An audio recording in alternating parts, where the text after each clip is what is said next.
The following is a presentation of the Controltrends podcasting network. Here we go.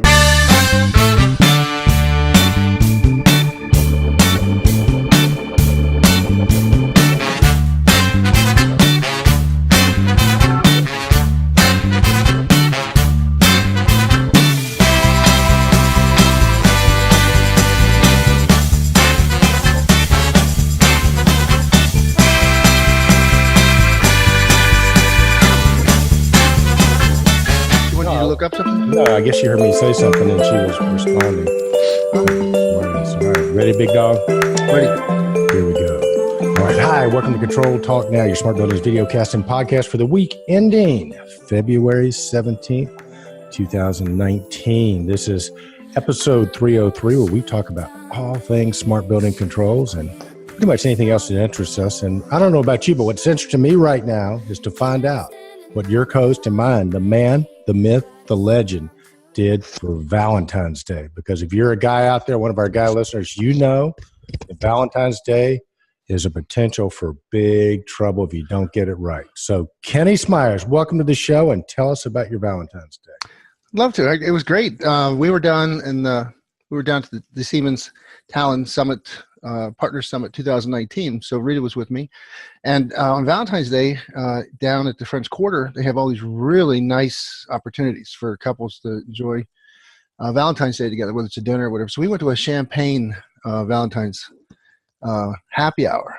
And they had remarkably discounted champagnes, bottles of champagnes. And we had a very expensive bottle of champagne for a very reasonable price. So we sat there and they had neat music going on. They had piano. It was very, very nice. You know, you've turned me on to that Royale Street down there. We went down there and went through some of the antique shop. You know, just got kind of, it's real nice. It was rainy, but it wasn't real rainy. But it was warm. It was 60 degrees, so we could walk around. You know, nice. Unlike here where it's 27, balmy 27. So that. So you sounds like you scored big points on Valentine's Day, huh? You took her to New Orleans. You took her out for brunch. I did. How about you? Now let's change. Dude. Well, I almost got sucker punched again. And you forgot it was Valentine's Day. Well, I think the thing you got to be careful about is when they say, "Hey, let's not do anything for Valentine's Day." Don't get me anything because I'm not going to get you anything. You know you're in big trouble. I've fallen for that too many times before, which probably explains at least two of my divorces. But this year I go, yeah, whatever you say, I'm good with that. So my wife there's this donut place in Atlanta down in Inman Park, which is about 20 miles from where we live. And they have the most incredible donuts. Man, they're like $5 a piece, but they are unreal. So I'm very, very smart this year. I said, I'm going to set her up. Yeah, babe, that's good. Let's not do anything for each other on Valentine's Day. You know I love you and vice versa, right? So anyway, I go down to Inman Park.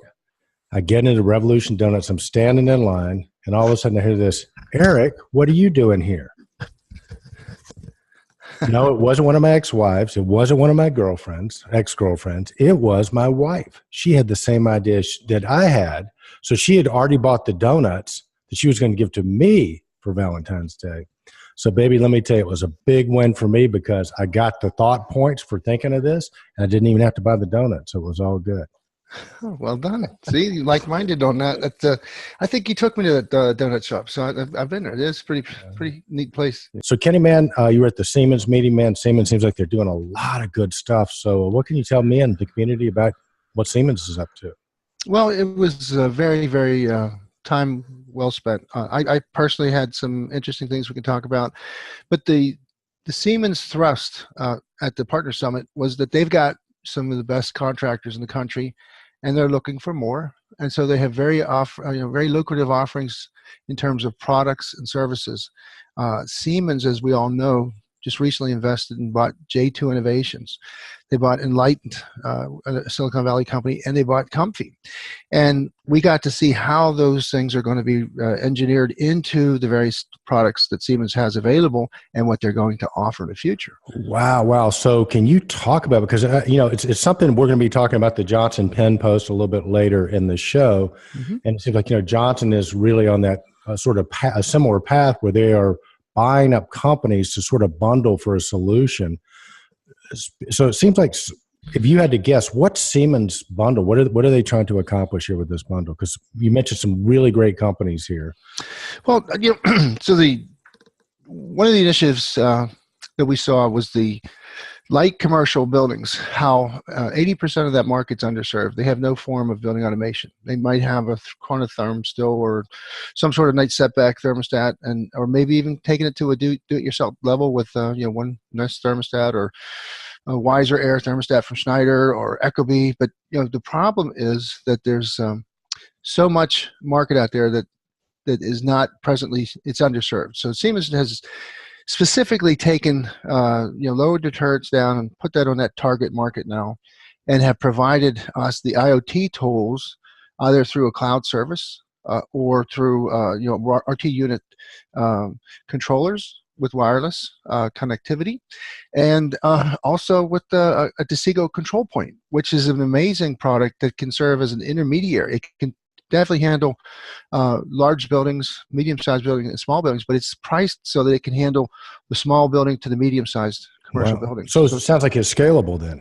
Very, very scalable, and so you could take it all the way up into you can overlay it, or you can use it as a front end. It can be used as a plant controller. They've got a marvelous touch panel where you can have user interface and meet those requirements. It could be a green screen, or it can control your boiler. It can program the BACnet. It can go discover all your BACnet devices and provide a visual front end to it.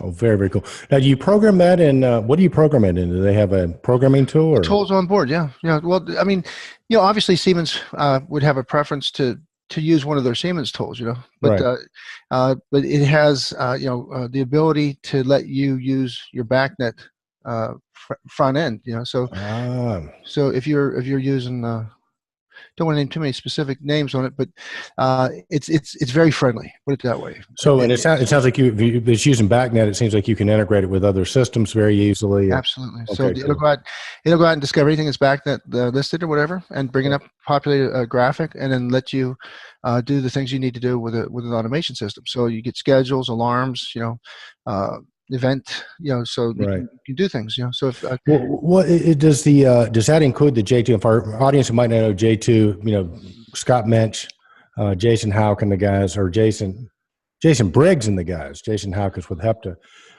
Great system. They were purchased by Siemens, right? Correct. Yeah. Okay. Yeah. So and then how does that fit into? Is it part of Decigo? Well, yes. Okay.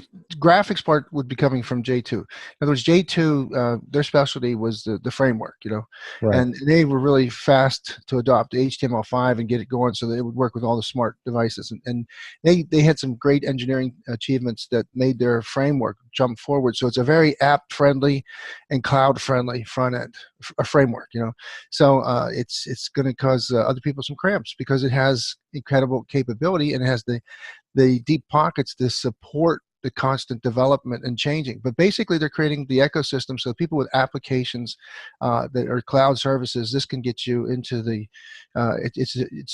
Scott mentioned a great presentation that was the last one I saw, where in 10 minutes, he connected to a site, brought it up, created the graphics, and began to do the query to the databases so that they could begin to do strategies. It was all based on Project Haystack. Oh, they got the Haystack tagging in it. Oh, certainly, yeah. Oh, yeah. Now hang on. That's a huge piece. Mm-hmm. That is, I wasn't aware of that, but for our audience who might not know, Project Haystack is an agreed upon tagging model, and essentially what it allows you to do is, like Kenny was saying, is you can connect controllers and buildings and data analytics points almost instantaneously. There's no more pointing and clicking and link monkeying, as they called it. So huge piece there, Kenny. They got the tagging. That's great. Well, and so, again, and just to kind of go back into the beginning, one thing I had to say about Siemens was they had, there's a new softer side of Siemens emerging where they've got a lot of youth. I mean, we met the CEO, came over from Germany, Henning Sandfort, and I actually rode down the elevator with him and didn't know he was the CEO. I was talking to him, I knew he was German, so I started using some of my German, like I still remember and whatever. And here we walk out of the elevator, and I find out he's the CEO that came over from Germany to spearhead the conference. But you had just a whole tremendous group of people. Josh Felprin, the new North American leader, Brian Klee. You had John Kaczmarzyk, You had Todd Lash and Dick Popes. Dick Popes in charge of all the commercial components, the valves and actuators, basically. Todd Lash is building automation. They did great presentations. And, of course, the man he's going to give you a challenge one day is Josh Falprin for MC. Oh, yeah. And had these amazing. I saw a picture of him with the tuxedo on, man. Oh, he looks sharp. And we'll have to give out a new award, the best dressed man in the Trends industry. He might just pull that down easily. Well, he would take Chris Eichmann out for that one. It'd be very close. That'd be real tight. But if Josh is going to go in that James Bond mode and have that real cool looking tux, and he's very adept. He's very. He's a great guy. Josh is a great guy. Yeah. So, well, listen. So right now I'm going to throw it out there, Josh. We'd love to have you come on the show and wear your tuxedo. On in the your show. hat. Remember the fedora. Yeah, and don't forget the fedora. Yeah. But okay, so listen, I got more questions. I'm sorry, I got to interrupt you here, but so we got J2's part of what they bought. I'm getting to understand how they're bundling that in. Mm-hmm. What about Comfy? Tell our committee a little bit about what Comfy is, and then how they're using it. Well, I had the pleasure of working with Miss Baker, Lindsay Baker. I was on the Realcomm Ivicon breakout with her twice, and she was a fascinatingly intelligent woman that really was very exuberant and very enthusiastic about this new thing called Comfy. Comfy laid on top of a building automation system, and it was designed for the people inside the building. It was the first true perspective and insight we saw to what was going on in this world with the 330-300. I don't know if you'll take a short stop there and explain the 330-300, but where the big money's at is comfort, productivity, occupancy, and keeping customers happy, keeping occupants tied to the building and feeling like there's more of us. The problem is that she told us, she showed I remember one of the thermostats they thought was a pneumatic placebo thermostat, and she said, these days are gone, baby. Yeah. These people want the smart thing. I'm cold, I'm hot, I'm comfy. And she did this presentation, and it was remarkable because what the results were that people got this immediate, if they were uncomfortable, they were cold, so they wanted heat. You hit I want heat, you got a 10-minute burst of heat. And then as soon as you felt comfortable again, you could turn it off by saying comfy. So there was this incredible machine, or smart device interface into the building automation system. Right. And Ken Sinclair, like you talked about, humanizing the building, and guys like you and me thought this is nuts. They're going to wind up losing money on this, right? Right. It was exactly the opposite. By giving people the power, they save money. So, Kenny, is it true that you've nicknamed Lindsay Baker the Karl Marx of building of thermostats?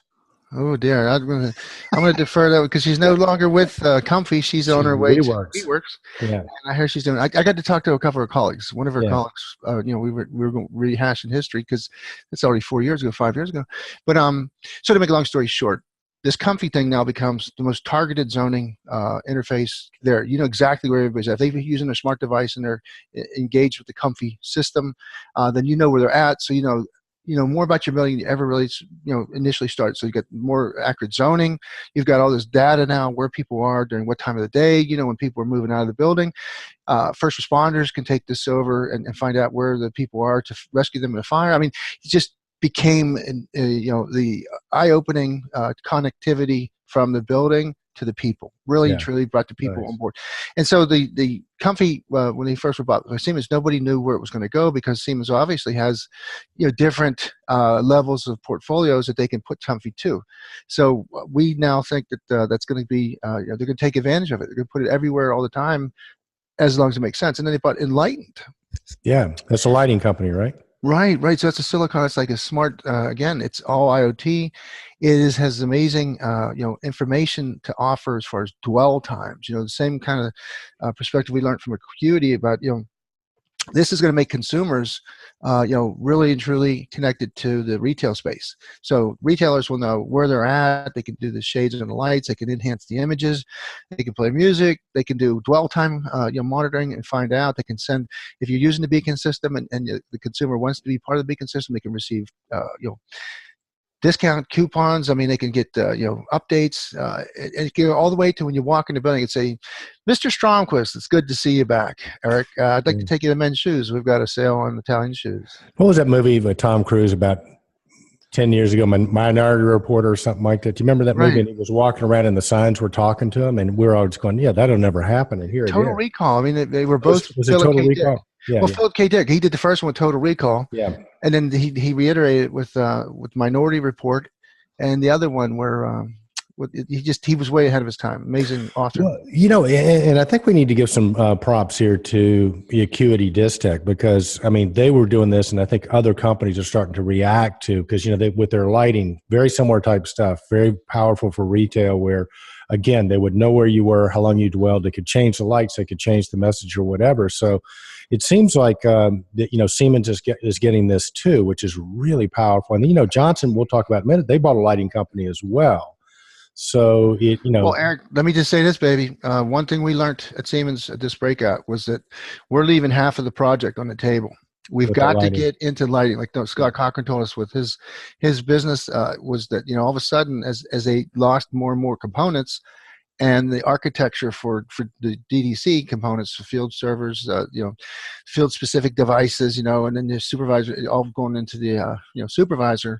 So we're selling less and less components in that department, but we saw some pretty compelling opportunities where the total room automation, in other words, it's no longer a cool thing to have. I mean, silos, that's old school now. I mean, what we're still seeing, though, is lack of integration inside, breaking things down into one room or one zone.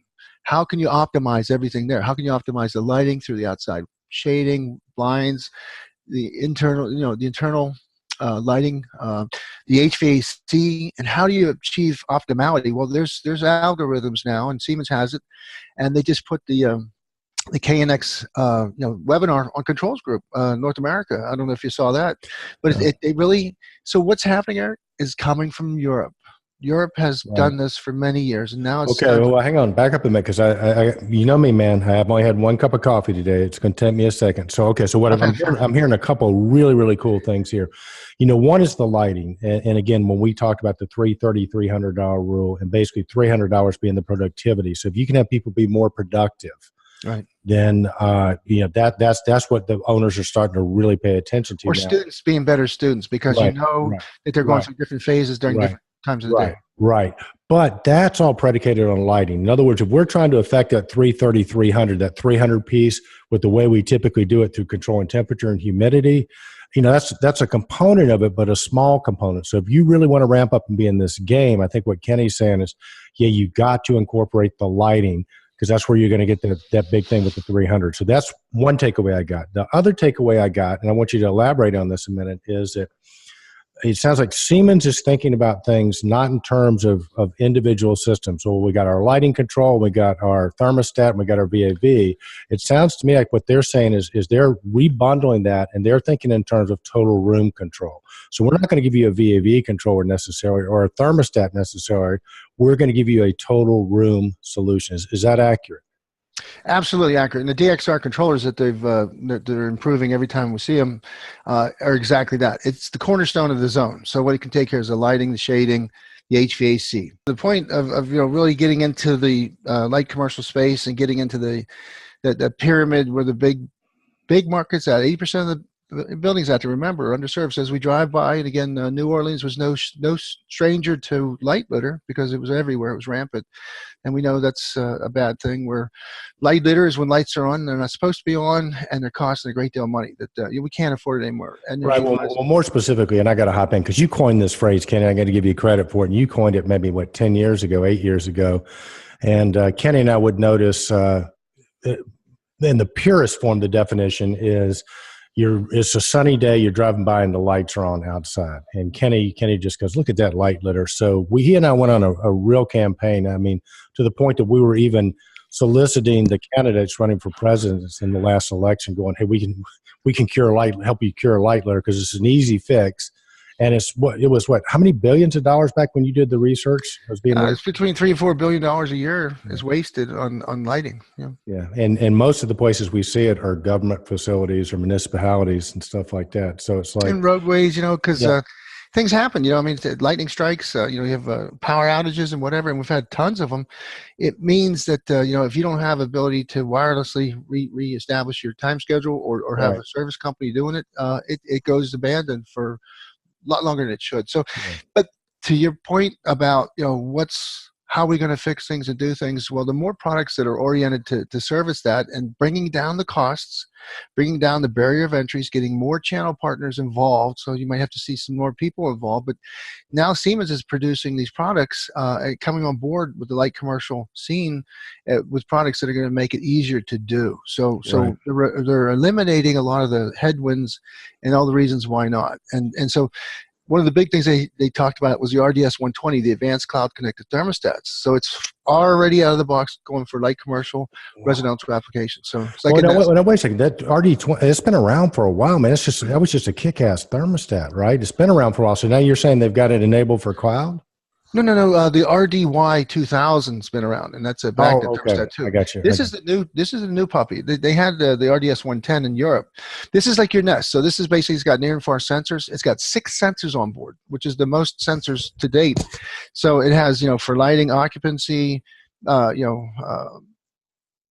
temperature, humidity, and VOC. VOC is a big thing now. So it can sense gases. It can sense the unhealthy air and let you know about it. And then there's more coming to it. So another thing is web enabled. So if they do have an advancement, they can download it to your existing thermostat without any intervention. It's download, but it's going to be able to be backnet. So it's going to have a real commercial component. It could do 3 heat, 2 cool. I mean, it's loaded for bear.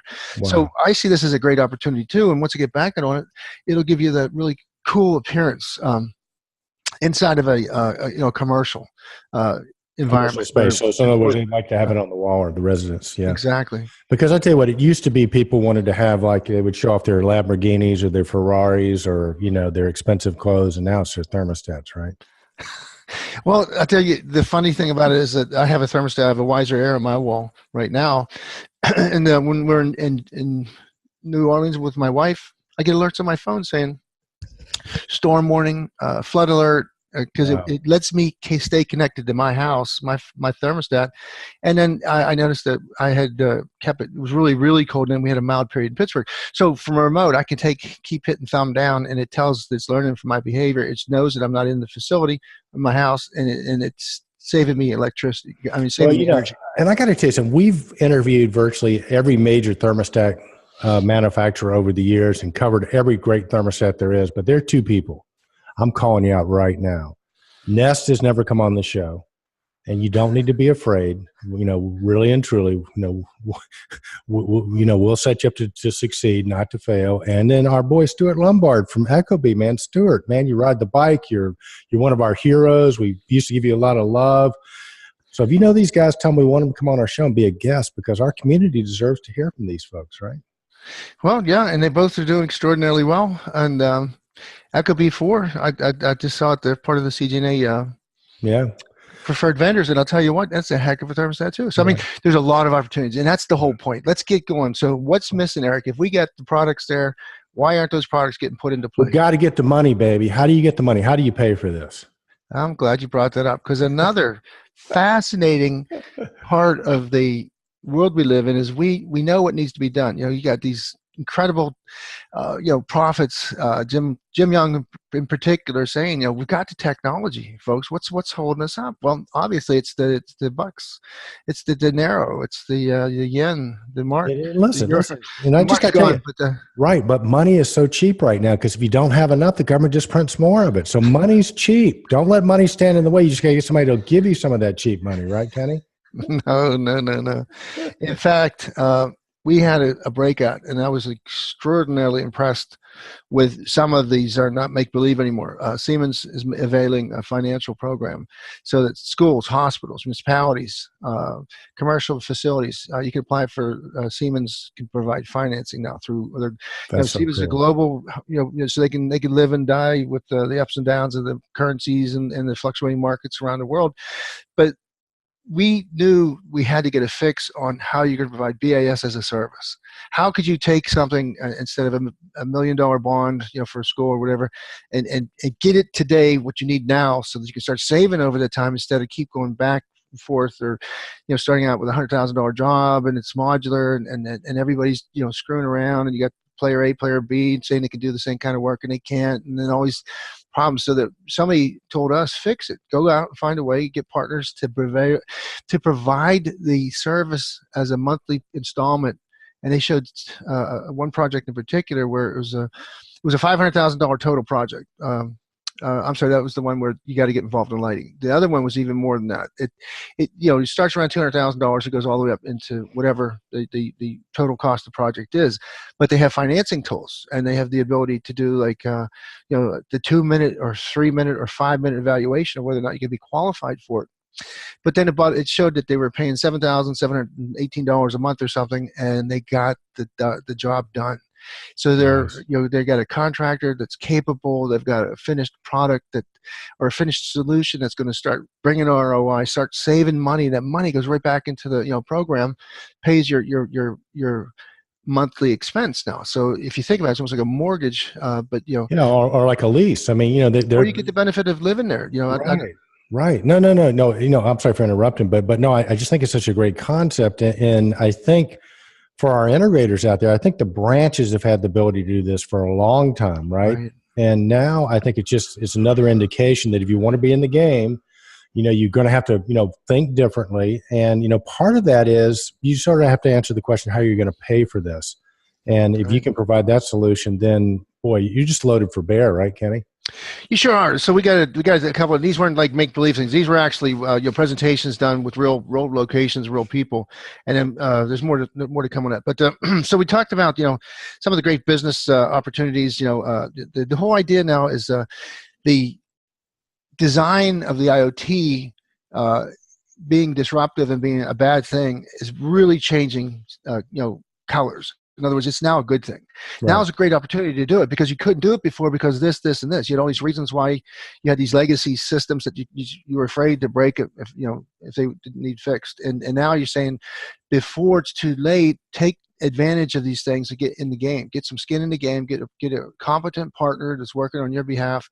And again, the distributor role too comes into play. You need somebody out there with the big net in the sky, finding out what's going on and bringing that down into a local level, and then providing people some very concise information on what to do or what you do if you're in their shoes, and not sound like you're trying to peddle my way or the highway style of automation. No, I think you have to, Kenny, and I think you just have to think differently. We've talked a lot about this, and I think, you and I have been sort of, if you've watched the show, you've watched Kenny and I sort of evolve with this whole thing from being totally freaked out, the sky is falling, to now beginning to see light at the end of the tunnel. As a buddy of mine's great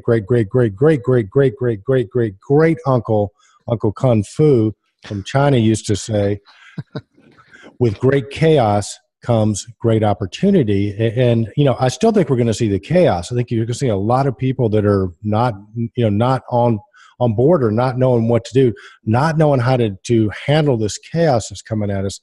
But if you check out Controltrends and Automated Buildings and Jim Young and Realcom Ibicon, and if you're paying attention, I think it's going to create tremendous opportunities for those that are paying attention and those who are willing to be flexible and change. So I've gone from thinking this is going to be, the end of the world type thing to, hey, this might be the biggest growth spurt we've ever had.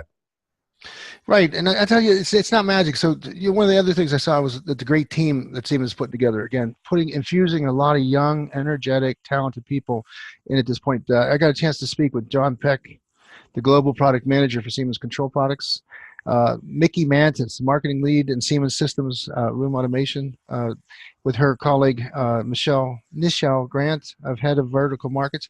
They put on a breakout that was amazing because it made everybody in the world in the room aware of where social media is and how it's taken such extremely deep roots, and how if you don't spend time and how you can engage. So the way to send out flyers and even emails, those times are come and gone. Now it's all about getting involved in the LinkedIn, the right categories of social media that will promote your company's best interests. We did a breakout on your website, and I had to get a little red faced too, because everybody thinks they've got things going, but if you don't constantly upgrade your website and whatever, there's a consequence. Yeah. It's saying something without saying something. So to get all these kind of reminders and refreshers, the product manager's role there, and Ruben George, Jacob Cunningham, William Vargo, Tiffany Bass, These guys are all young, motivated product, specialists that are really anxious to get. So what happened for us was we got like kind of a jolt, that there's a lot of new stuff out. It's not a walking the plank and see how far you can go before you fall. It's done. It's ready to go. And Siemens is coming out with a really interesting thrust. So, well, and it sounds like Siemens is taking their own medicine too, because they get these young, energetic people, and all the stuff you're telling me, I'm going, really, Siemens? Because for so many years they were very sort of rigid, and Sure. how their approach and how they did things, and it seems like they're really on the move. Kenny, outside of contacting me or you, who are both Siemens distributors, is there a good, maybe in the show notes, could you put a link in case somebody's interested, going, yeah, I definitely want to get involved with Siemens, or is there a good website to go to that you're aware of? Or sure, I'll put it in there. I'll put it some reference points. Yeah, perfect. Yep. Okay. Cool. Well, listen, dude, congratulations to Seaman and Josh. We expect you to come on the show wearing the tuxedo. Mickey Manis, we hear great things about you, so we're looking forward to meeting you as well. So congratulations, Team Siemens. Man, sounds like they are really revving up and ready to go. And I think, Kenny, we probably need to segue to some other parts of the show. And I'm thinking now, let's do a little segment we like to call Ken's Calendar. Hit it. It's time for Ken's Calendar. Get all the information you need on upcoming events, including training classes, webinars, and conferences. All the event news you need right here, right now. Take it away, Ken. It's just, there's so much going on. You've got Project Haystack. You've got, I'll read them. How's that? I'll keep myself out of trouble. Yeah, we'll put them in there. But yeah, so Kenny and I were realizing sort of one of our roles in life outside of being game show host is we're curators of pertinent information for our Controltrends community. We like to say we give you control news you can use. Well, coming up in the immediate forefront, we have the active shooter solutions with Honeywell shooter and detection systems. This is really good. It's February 21st, 1 o'clock Eastern Standard Time. This is Johnson Controls, Roger Rebenak, working with two, very important players in the security industry. And this is important for people that have to make decisions, and it's budget time or whatever. There's technologies available that you better get aware of. You have you got a commitment to keep everything as safe as possible. And if you can, this is a great time to insert some of these new security features they've come up with. So this is a great seminar.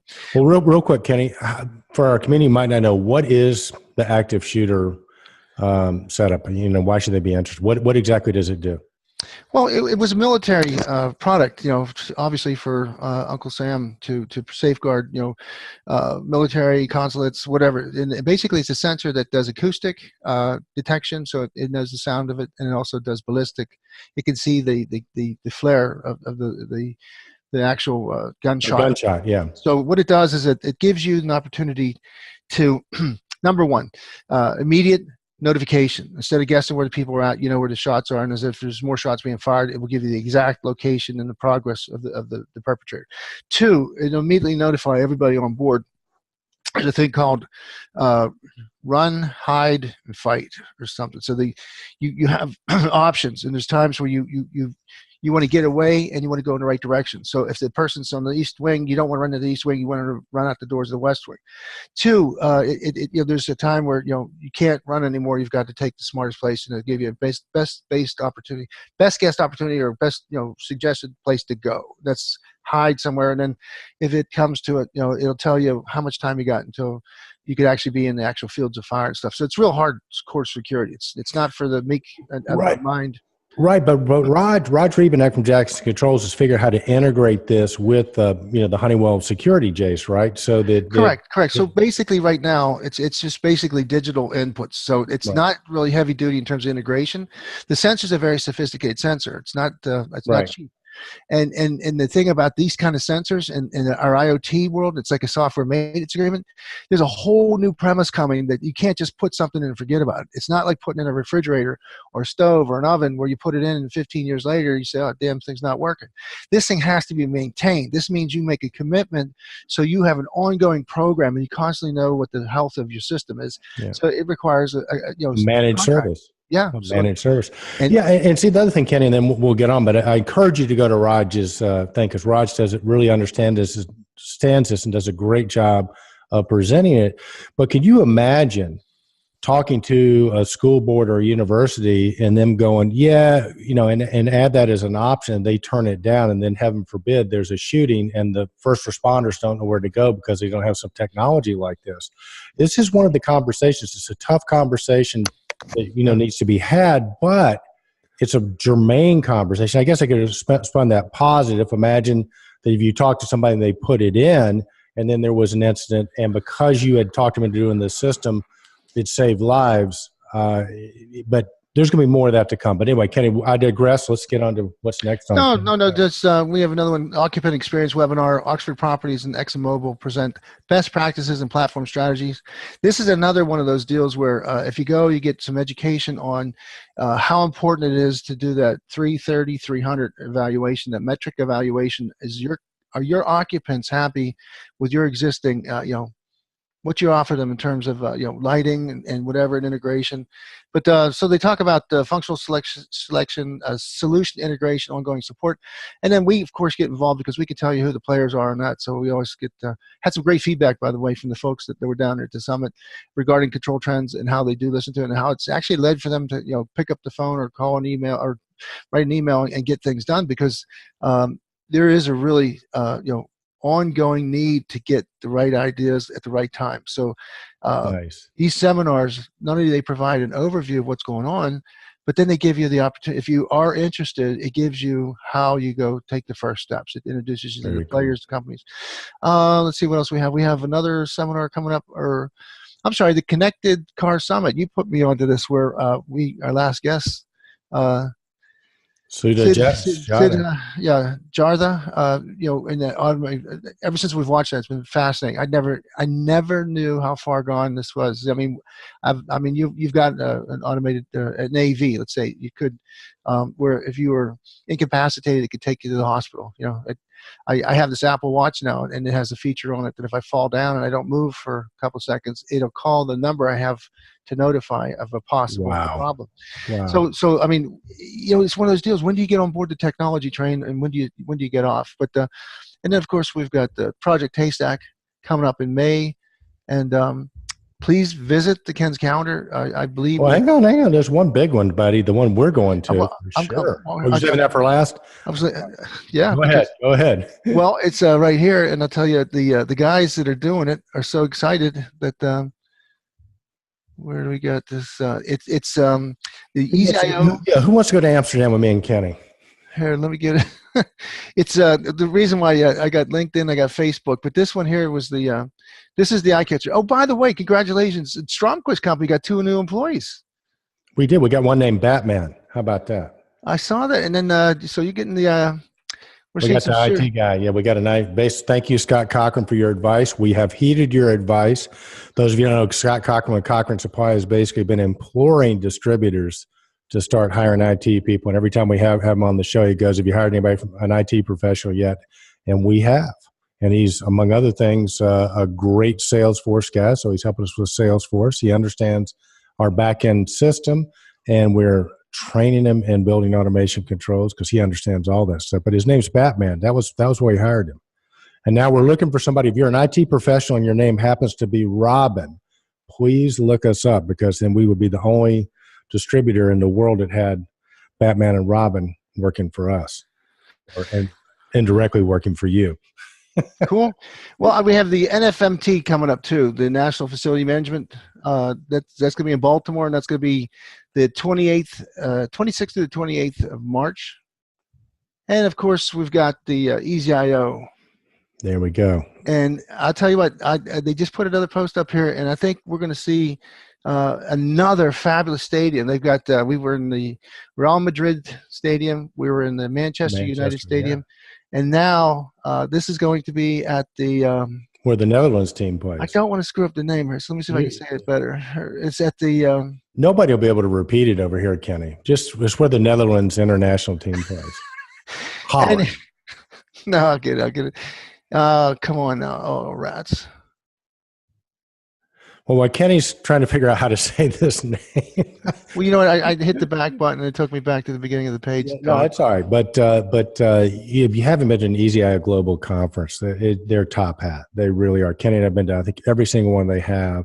You get to meet integrators from all around the world. You find out what you have in common with them, because they all have a lot of the same sort of problems and same sort of opportunities. But you also find out how things are a bit different. And so we've just really loved it. We've made a lot of friends from all over the planet, from South America, from Europe, from India, and these guys do it right. You learn a lot of stuff, but boy, they know how to throw a party. They know how to entertain you. It will be a great time. And where else are you going to be able to go to Europe and write it off on your taxes? I'm not a tax professional, but consult your tax attorney.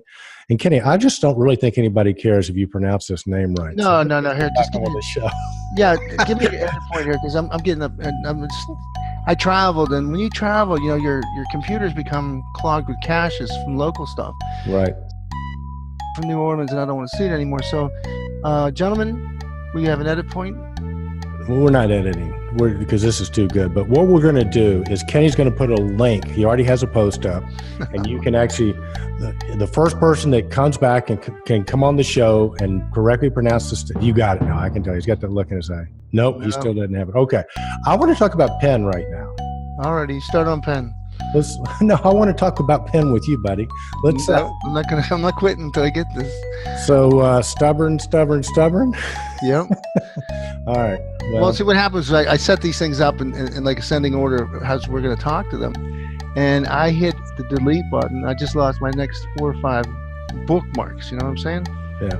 And so that was one of my bookmarks. But Michael Marston and Johann Schockelrod put a nice post up here for us to all get ready to come over. They have the signups. They have an offer to the early bird registration is going to save you money, but you can still come if you're not sure, and last minute you want to buy a ticket to it.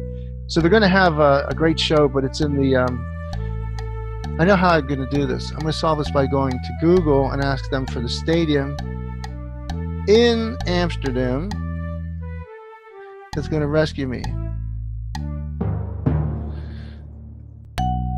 I'm just going to the Johann, and it's Cruyff. So Cruyff, the Johann Cruyff. Yep, that's good enough. Okay. That's really good enough. All right. That was a rough one, man. That was a rough one, and I'm not editing that, so our community's going to see how we roll every week, man. Because Kenny never gives up, man. That's one of his greatest qualities. He does not give up. So, buddy, the other thing we had on the site that I wanted to mention a little bit, because we're talking about sort of great manufacturers and how they're adapting and evolving, is we attended and actually did some interviews at the PENN Controls 100-year anniversary. That was in conjunction, it's at the same time as AHR and the Controltrends Awards. And man, that was some really good stuff. We got to interview their key executives. And Kenny, I'm impressed, very much like Siemens, Johnson seems to be acquiring companies that offer sort of a total building solution of the year. That sort of offer a total building solution. So they've got their equipment companies, obviously, with York. The Johnson FX, the building platform there, PENN Controls. Sure. And one of the big takeaways from PENN Controls, and I want to get your opinion on it, but one of the big takeaways for me is they're making those refrigeration controls are now going to be connected. So they can connect through their Johnson or their Verisys portal. And now if you're a C-store or somebody like that, you can access and be in touch with your freezers and your refrigeration and your pressure controllers. You're so right. Just real quick, hats off to the team at Johnson to put that show on and are doing such a great job. And the leadership. We always talk about the executives, and everybody thinks it looks so easy and I could do that. But let me tell you something. There's the sweat equity they put into the thought process. Managing a team. But congratulations to Rick Van Buren. He's the Vice President of Marketing Sales. Dan Preston, Director of Control Sales. Tony Legeza, the General Manager of Commercial, and he was the gentleman that really impressed me. Tony Legeza. That's what I said. Bill Merritt, Business Development Manager, and Chris Eichmann, Vice President and General Manager of Global Controls. We got a chance to talk to all of them at one point or another. And the thing about it is enthusiasm. I think it's so important that when you go to these things and see somebody that's excited, and like you say, because they're fusing technology into time-tested technology. Right. So the new ITOs, putting stuff into, can bring you onto the network and make these points critical alerts, and then put them onto the web for a very low cost platform, so that you can take that the typical store. We had each individual thing. You had your fire and burglary was one panel, you had lighting was another panel, you had your level monitors for your tanks and whatever, and you had your HVAC, and they were all disconnected and discombobulated. And now the more this becomes concentrated, put into one central panel with one single user interface. Right. Amazing. So bringing that bottom line old stalwart technology on board with the new IoT and get it on the internet is extraordinary. So I tell you what, so a couple of things. Of course, Johnson's got their glass stat now, which is just phenomenal. I mean, it's one of the most beautiful. It's a clear stat, basically just beautiful. So that's a cool piece they've added. But sort of get back to your point about Johnson, man. The people you talk to from JCI, man, they're happy to be there. They're proud of their company. One of the gentlemen we interviewed, because you and I both sold a lot of the A350 systems and still do, which is an electromechanical system. There's a lot of it out there. But one of the people we interviewed, and you can see it on Controltrends.com, he was on the original design team for the 350, and then he went off and did some other space age stuff, and now he's back, and he just, talking about what a great company it is. And again, congratulations to JCI, congratulations to PENN Controls, happy birthday. And as we wind up, Kenny, the last thing I have to tell you, most people don't know this. I don't know whether you saw Bill Belichick's interview with Colin Cowher, I think is the guy's name. And basically, they were asking some of who are the influences in his life. And Bill Belichick said one of his primary influences was his first cousin, who taught him a lot. And his first cousin is none other than Dan Preston from JCI. So there you go. All you got to do is look at the video. You'll see the resemblance. And I can't confirm or deny whether it's true, but when you see the video, because Dan will deny it, I think it's just indisputable evidence that that what Bill Belichick said was probably true, and that's the Dan Preston he's talking about.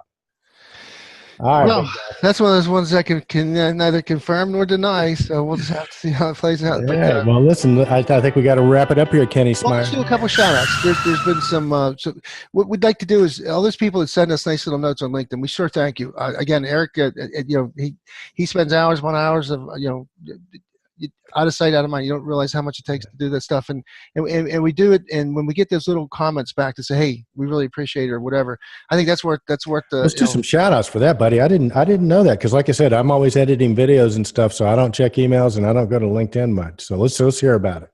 All right. Well, I just want to start off with we want to wish the birthdays as they keep popping up. We got maybe like 20 of them. We got Sean Jones, happy birthday. Tree Solid, congratulations. She had a post on cyber defense thought leaders like Dewberry and Jacob Jackson. Niagara Partners, they're keeping us safe in the cyber world. Congratulate Mohammed Banache for a new position, system specialist at Automated Logic. We have David Heckler, happy birthday. Congratulations to Graham Turner. Remember Graham Turner? Oh, yeah. Salvador Mike Dolly Welch. Yeah, he was yeah, Salvador yep. Salvador Dolly Welch. That's one of our English Controltrends fans. Site solution. We should get Graham on the show sometime. Graham, if you're listening, come on the show. Chuck Williams, he wanted to join the Controltrends Awards. We got you in there, Chuck. We have Roger Woodworth. He's 7 years at Tradium Europe. Remember Tradium Europe. Yeah, might still run it. Exactly. Yeah. And Kelly Holm, remember he used to be with Functional Devices. He's having a birthday, or just had one. Remember George Hawkinson? Happy birthday to George. George's a cool dude. Yep. We got Brian Ward and some others. James Van Corey, work anniversaries. Gary Weber had a birthday too. Did you know that? Gary's at an age like me and you, Kenny. When you have a birthday, you kind of hope nobody notices. So we will just say Gary Weber did not have a birthday, but happy birthday, Gary. Anyhow. That's just some of the shout outs. There's more, but cool. Like I told you, I deleted my bookmarkers. I haven't done that for a while. That's always a setback. We used to get a chance. If I did that, I'd say, Eric, we need to do a reset. Right.